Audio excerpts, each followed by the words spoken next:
जुहू बीचवरील कचऱ्याची परिस्थिती जैसे थे। लोकशाही मराठीचा सलग 8व्या दिवशी हा रियालिटी चेक आहे।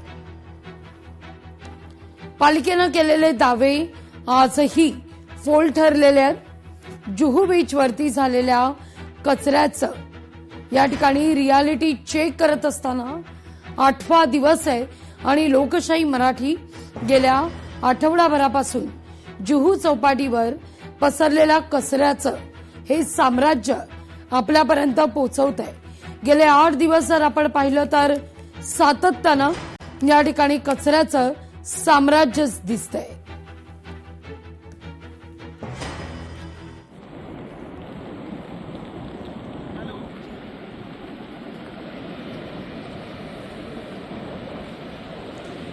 या सगळ्याविषयी अधिक माहिती घेण्याकरता थेट जाऊया जुहू बीचवर आपल्या प्रतिनिधी मीनाक्षी म्हात्रे यांच्याकडे। मीनाक्षी, गेले 8 दिवस आपण परिस्थिती पाहतोय, किनाऱ्यावरचा कचरा उचलला जातो, तो परत मागे ठेवला जातो, भरती आली की तोच कचरा समुद्राला येऊन मिळतो। आपण सातत्यानं बातमी दाखवल्यानंतर स्थानिक नगरसेविका असू दे, स्थानिक आमदार असू दे, त्यांनी या सगळ्या परिसरामध्ये भेट दिली, आढावा घेतला। त्यांचं असं म्हणणं होतं की 75 कर्मचारी, स्वच्छता कर्मचारी टप्प्याटप्प्याच्या अंतरानं 15-15 अशा टप्प्याटप्प्याच्या अंतरानं या ठिकाणी कामं करतात, पण ते नियोजनबद्ध काम होताना दिसत नाहीये। काय नेमकी 8व्या दिवशी आज परिस्थिती आहे? लाघवी, एक गोष्ट लक्षात घ्यायची महत्वाची आहे, कारण संपूर्ण जुहू चौपाटी जर आपण पाहिली तर एक 7 ते 8 किलोमीटरचा संपूर्ण समुद्र किनारा आहे।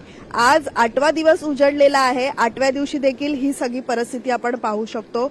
अगदीच समुद्राच्या किनारी ही सगळीच प्लास्टिकची परिस्थिती कशी होती, मागच्या आठवड्यामध्ये प्लास्टिकचा कचरा कसा संपूर्ण समुद्र किनाऱ्यावरती पाहायला मिळत होता, तो आजही आपल्याला पाहायला मिळतोय।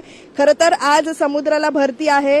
मुंबईत सगळ्या परिसरामध्ये जर पाहिलं तर जोरदार पाऊस सध्या पडत आहे आणि समुद्राला भरती असल्यामुळे आज कचरा जो आहे तो समुद्र किनारी कमी पाहायला मिळतोय, कारण अर्ध्याहून जास्त कचरा जो आहे तो समुद्राच्या पोटात पुन्हा गेलेला आहे। कारण इथे जर आपण पाहिलं तर कचऱ्याचं डोंगर जे आहे, ज्या पद्धतीत साचवलं जातं, पालिकेचे अधिकारी इथे ज्या पद्धतीत दावा करतात की कचरा काढला जातो, दर दिवसाला 75 असे 2 शिफ्टमध्ये कर्मचारी काम करतात, पण आजही दूरवर जर आपण पाहिलं तर कचऱ्याचं साम्राज्य जे आहे ते तसंच आपल्याला पाहायला मिळतंय। आणि ज्या पद्धतीत कचरा साचवला जातो, इथे जो प्लास्टिकच्या पिशव्या ज्या आहेत त्या जमा केल्या जातात, इथे डोंगर तसं बनवलं जातं आणि तोच पुन्हा कचरा जो आहे भरतीच्या वेळी पुन्हा समुद्राच्या पोटात जातो। इथे देखील आपण पाहिलं तर अर्ध्याहून जास्त कचरा जो आहे तो साचवलेला आहे आणि पुन्हा आता आपण पाहतोय की ही भरतीची वेळ आहे।